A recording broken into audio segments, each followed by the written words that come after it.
आज अनायका के मुंह से यह सुनकर कि कल रोहन भैया उसके घर गए थे, मेरा दिमाग खराब हो गया। मैंने मन ही मन तय किया कि आज कॉलेज से सीधा ताई जी के घर जाऊंगी और रोहन भैया की अच्छी खबर लूंगी। नाक में दम करके रखा है भैया ने अपनी हरकतों से। लाखों बार समझा चुकी हूँ उन्हें, पर उनके कानों पर जूं तक नहीं रेंगती। अपनी इज्जत का तो फालूदा बना ही रहे हैं, साथ ही मेरी भी छीला लेदर करवा रहे हैं। कॉलेज में सारा दिन तमतमाई सी ही रही और कॉलेज छूटते ही मैंने अपनी स्कूटी ताई जी के घर की तरफ मोड़ ली। ताई जी मुझे देखकर बहुत खुश हुई। अरे सोनाली, तो इस समय लगता है सीधा कॉलेज से ही आ रही है। तब तो मुझे भी जोर की भूख लगी होगी। चल फटाफट हाथ मुंह धोकर आ। मैं रोहन का खाना ही लगाने जा रही थी, वह भी बस अभी अभी कॉलेज से आया है। ताई जी, खाना तो आप रोहन भैया को ही खिलाइए, मैं तो आज उसका खून पीकर ही अपना पेट भरूंगी। कहकर मैं धड़धड़ाती हुई रोहन भैया के कमरे में घुस गई। अरे मम्मा, आपने इस भूखी शेरनी को मेरे कमरे में क्यों भेज दिया? यह तो लगता है मुझे कच्चा ही चबाने आई है। मेरे तेवर और हाव भाव देखकर रोहन भैया पलंग और कुर्सी लानते हुए भागकर किचन में ताई जी की बगल में खड़े हो गए। ताई जी, आप रोहन भैया को समझा दीजिए, मेरा दिमाग और ख़राब ना करे, वरना मैं या तो इन्हें जान से मार डालूंगी या खुद आत्महत्या कर लूँगी। पक गई हूँ मैं इनकी हरकतों से। बहन, तुम मुझे मारने का आइडिया दिमाग से निकाल दे, उसमें काफ़ी प्लानिंग की ज़रूरत पड़ेगी। ऐसा कर, तू ही आत्महत्या कर ले, वही तेरे लिए सरल और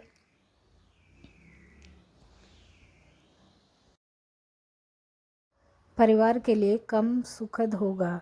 मेरे पीछे क्यों पड़ी है तू? और हाँ, तुझे रस्सी, चूहा मारने की दवा या रेल समय सारणी जो भी चाहिए बता देना, मैं सब उपलब्ध करा दूंगा। मेरे होते हुए तू भागदौड़ ना करना। रोहन भैया ने ऐसा कहकर मेरे गुस्से की आग में 4 चम्मच घी और उड़ेल दिया। देखा ताई जी, कैसा जी जलाते हैं भैया। आप भी इन्हें कुछ नहीं कहती, इसलिए तो बिगड़ते जा रहे हैं। हुआ क्या है, पहले तुम मुझे कुछ बताए, तब तो मैं समझूं। तू तो जब से आई है बस खून खराबे की ही बातें किए जा रही है। मैं कुछ समझूं तब तो कुछ बोलूं। ताई जी हंसते हुए बोली।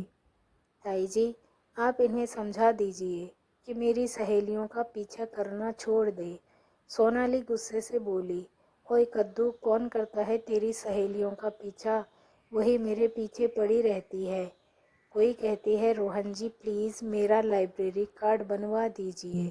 रोहन भैया, काउंटर पर बड़ी लंबी कतार लगी है, आप प्लीज़ मेरी फ़ीस जमा करा दीजिए।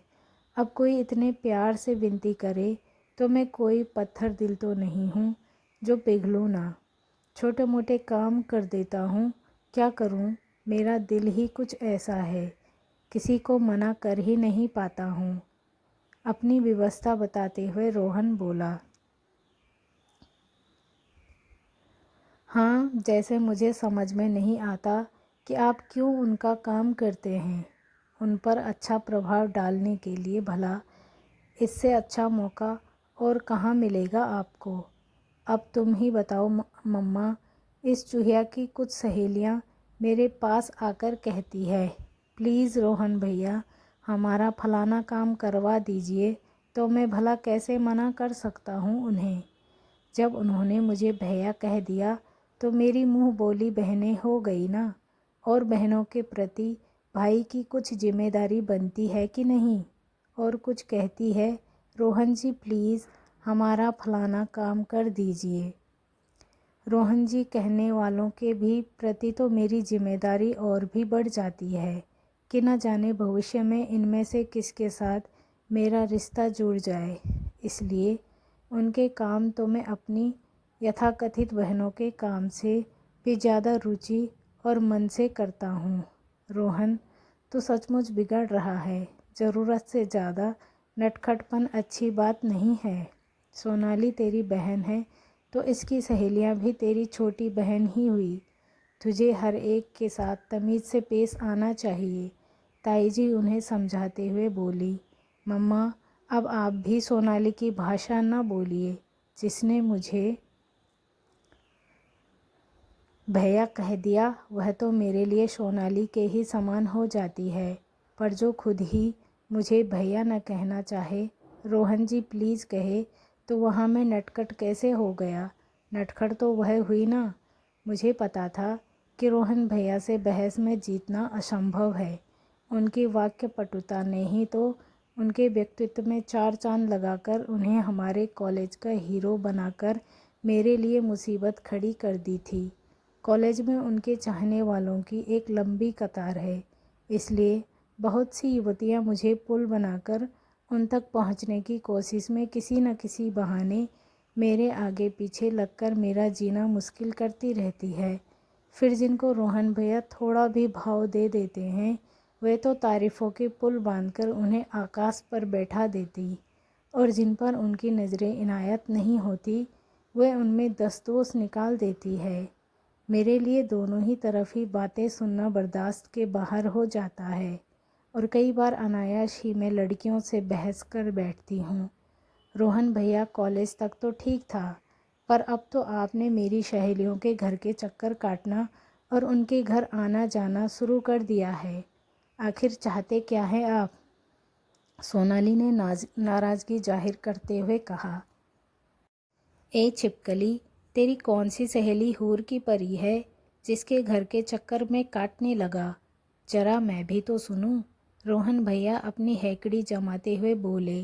कल अनायका के घर नहीं गए थे आप? मैंने खा जाने वाली नज़रों से उन्हें घूरा।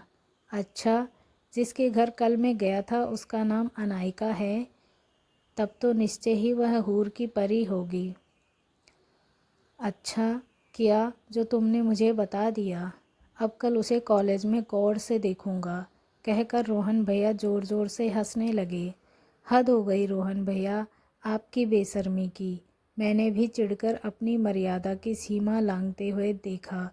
सोनाली, मैं तेरी बात को हंसकर टाल रहा हूँ तो इसका मतलब यह नहीं कि तू जो मन में आए बोलती जाए। और एक बात साफ साफ सुन ले, मैं नहीं गया था किसी अनायका के घर का चक्कर काटने। मैं अपने दोस्त संवेग के घर गया था। तेरी उस हूर की परी का घर भी वहीं था। उसने मुझे देखकर अपने घर आने को कहा तो मैं चला गया। इसमें मेरी क्या गलती है? आपकी गलती यही है कि आप उसके घर गए।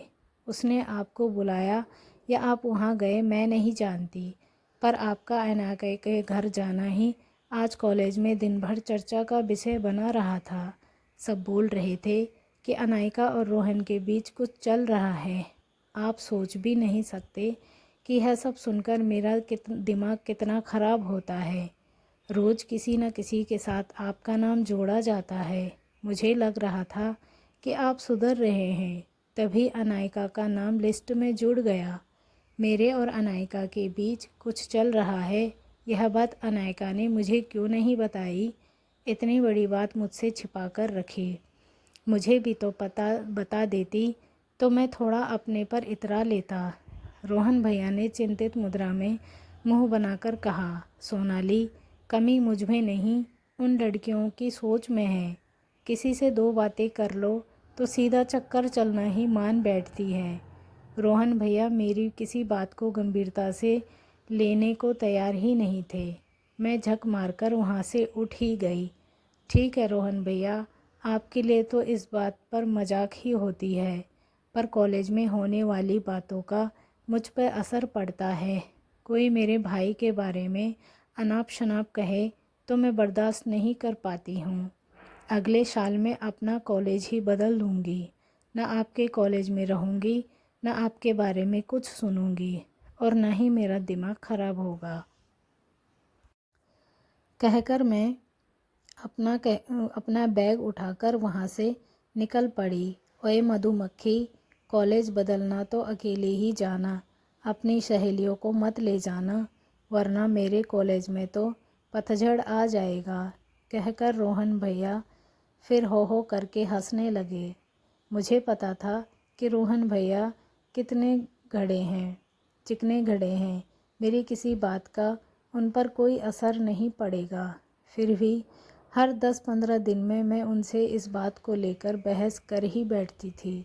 12वीं के बाद बीकॉम में जब मुझे दीनदयाल डिग्री कॉलेज में एडमिशन मिला था तो मैं फूली नहीं समाई थी। नामी गिरानी कॉलेज में एडमिशन पाने की खुशी में के साथ साथ एक सुकून का एहसास यह सोच कर भी हो रहा था कि रोहन भैया के होते हुए मुझे किसी काम के लिए भागदौड़ नहीं करनी पड़ेगी। मेरा सारा काम बैठे बिठाए हो जाएगा। रोहन भैया उसी कॉलेज में एमकॉम कर रहे थे और कॉलेज में उनके रौब के किस्से उनके मुंह से सालों से सुनती चली आ रही थी। कॉलेज पहुंची तो सचमुच रोहन भैया की कॉलेज में पहचान देखकर मैं दंग रह गई। छात्र संघ के सक्रिय सदस्य होने के कारण सारे प्रोफेसर और विद्यार्थी न केवल उन्हें अच्छी तरह जानते थे बल्कि वाक्यपटुता और आकर्षण व्यक्तित्व के कारण उन्हें पसंद भी करते थे। युवतियों के तो वे खासकर सर्वप्रिय नेता माने जाते थे। उनमें वे किशन कन्हैया के नाम से मशहूर थे। लड़कियां उनके इर्द गिर्द मंडराने के अवसर तलाशती रहती थी। कॉलेज में उनके जलवे देखकर मैं भी अपना सिक्का जमाने के लिए सभी के सामने रौब जमाते हुए यह कहने लगी कि रोहन मेरे भैया हैं और मुझे बहुत प्यार करते हैं। लेकिन उसके बाद से ही मेरी मुसीबतों का सिलसिला शुरू हो गया। रोज़ कोई न कोई युवती अपना कोई काम लेकर मेरे पास हाजिर हो जाती कि मैं अपने भाई से उसका काम करवा दूं। शुरू में तो मैं बड़े मन से सबके काम करवा देती थी, क्योंकि ऐसे छोटे मोटे काम करवाना रोहन भैया के बाएं हाथ का खेल था। पर धीरे धीरे मैं बोर होकर जब उन्हें टालने लगी तब उन्होंने खुद रोहन भैया कहकर अपना काम निकलवाना शुरू कर दिया। युवतियां मुंह पर तो उन्हें भैया कहती, लेकिन पीठ पीछे उनको देखकर आहें भरती थी। ये सब देखकर सुनकर दिन प्रतिदिन मेरा दिमाग खराब होने लगा। ये रोहन भैया जो घर में एक गिलास पानी तक अपने हाथ से लेकर नहीं पीते हैं, इतनी समाज सेवा क्यों करते हैं? कॉलेज में ये सब भी मुझे बड़ी अच्छी तरह समझ में आने लगा था। युवतियों को इम्प्रेस करने की कला कोई रोहन से सीखें। रोहन से अपना काम करवाना हो तो किसी सुंदर युवती के माध्यम से कहलवाओ, फिर देखो कैसे चुटकी बजाते काम हो जाता है। जैसी बातें जब मैं सुनती तो मुझे बहुत बुरा लगता। मुझे लगा कि रोहन को पता नहीं होगा कि उनके बारे में ऐसी ऐसी बातें की जाती है, तो मैं उन्हें बता दूं ताकि वे संभल जाए। पर धीरे धीरे मेरी समझ में आ गया। मैंने रोहन भैया के इस बारे में कोई भी बात करना बंद कर दिया। मैंने तो अब ध्यान देना ही बंद कर दिया। पर मेरे नाम का इस्तेमाल कर रोहन भैया की न जाने कितनी मुंहबोली बहनें दिन प्रतिदिन बनती रही। कॉलेज की पढ़ाई ख़त्म होते ही साल भर के अंदर मेरी शादी भी हो गई। मेरी शादी के 3 साल बाद रोहन भैया की शादी तय होने की खबर जब मुझे मिली तो मेरी खुशी का ठिकाना न रहा। मुझे पक्का यकीन था कि रोहन भैया तो प्रेम विवाह ही कर रहे होंगे, पर जब ताई जी ने बताया कि लड़की उन्होंने पसंद की है तो मेरे आश्चर्य का ठिकाना न रहा। भाभी सुंदर थी। शादी के बाद रोहन भैया के स्वभाव में भी बहुत परिवर्तन आ गया। अब वे काफ़ी शांत और गंभीर रहने लगे थे। कॉलेज के समय वाली उच्च श्रृंखला अब कहीं उनके स्वभाव में नहीं दिखती थी। साल भर तक तो उनका दाम्पत्य जीवन बहुत अच्छी तरह चला, पर अचानक ना जाने क्या हुआ कि भैया भाभी के बीच दूरियां बढ़ने लगी। उनके बीच अक्सर बहस होने लगी। ताई जी के लाख पूछने पर भी दोनों में से कोई भी कुछ बताने को तैयार नहीं होता। उसी दौरान मैं मायके गई थी तो ताई जी के यहाँ भी सबसे मिलने चली गई। ताई जी ने उन लोगों के बिगड़ते रिश्ते के बारे में बताते हुए मुझे भाभी से बात करने के कारण भाभी टालना चाहा, किंतु मेरे हट पकड़ लेने पर उन्होंने जो कहा उस पर यकीन करना मुश्किल था। भाभी ने कहा, रोहन का शक्की स्वभाव उनके वैवाहिक जीवन पर ग्रहण लगा रहा है। मेरे एक मुंह बोले भाई को लेकर उनके मन में शक का कीड़ा कुलबुला रहा है। मैं उन्हें हर तरह से समझा चुकी हूँ कि उसके साथ मेरा भाई बहन के अलावा और किसी तरह का कोई संबंध नहीं है, पर इन्हें मेरी किसी बात पर यकीन ही नहीं है। मेरी हर बात के जवाब में बस यही कहते हैं कि ये मुंह बोले भाई बहन का रिश्ता क्या होता है, मुझे न समझाओ। किसी अमर्यादित रिश्ते पर पर्दा डालने के लिए मुंह बोला भाई और मुंह बोली बहन का जन्म होता है। इनका कहना है कि या तो अपने मुंह बोले भाई से ही रिश्ता रख लो या मुझसे। अब तुम ही बताओ, इतने सालों का रिश्ता क्या कहकर ख़त्म करूं? कितने अपमान की बात है मेरे लिए इतना बड़ा आरोप सहना। मैंने भाभी को आश्वासन करते हुए कहा कि आप चिंता न करें, भैया से बात करती हूँ। मैं जब रोहन भैया से इस बारे में बात करने गई तो बात शुरू करने से पहले ही उन्होंने मेरा मुंह यह कहकर बंद कर दिया कि सोनाली, अगर तुम मुझे कुछ समझाने आई हो तो बेहतर होगा वापस चली जाओ। रोहन भैया के रूखे व्यवहार के आगे तो मेरी बात शुरू करने की हिम्मत ही नहीं हुई। बात बात पर उनके झगड़ने और बहस कर बैठने वाली मुंह बोली सोनाली की बोलती ही बंद हो गई।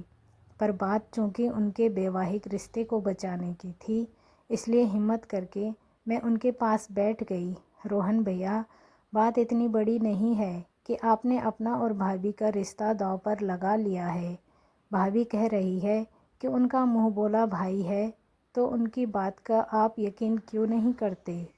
आखिर कॉलेज में आपकी भी तो कई मुंह बोली बहनें थी। फिर मैं आगे कुछ और बोलूं उससे पहले ही रोहन भैया वहाँ से उठ खड़े हुए। हाँ सोनाली, मेरी कई मुंह बोली बहनें थी और मैं कईयों का मुंह बोला भाई था, इसलिए इस रिश्ते की हकीकत मुझसे ज़्यादा कोई नहीं जानता।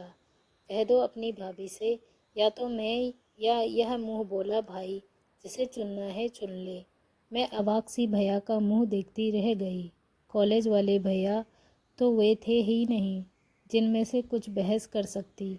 रोहन भैया कहने वाली कॉलेज की बहनों का उन्हें देखकर आहें भरना मैं भी कहाँ भूल पाई थी कि किसी तरह का तर्क देकर उनकी सोच को झुटलाने की कोशिश करने की हिम्मत जुटा पाती। मेरे पास भाभी को समझाने के अलावा और कोई रास्ता शेष नहीं बचा था। रोहन भैया का शक उनके अपने अनुभव पर आधारित था। न जाने मुँह बोले भाई बहन के रिश्तों को उन्होंने किस तरह जिया था। दुनिया को तो वे अपने ही अनुभव के आधार पर देखेंगे।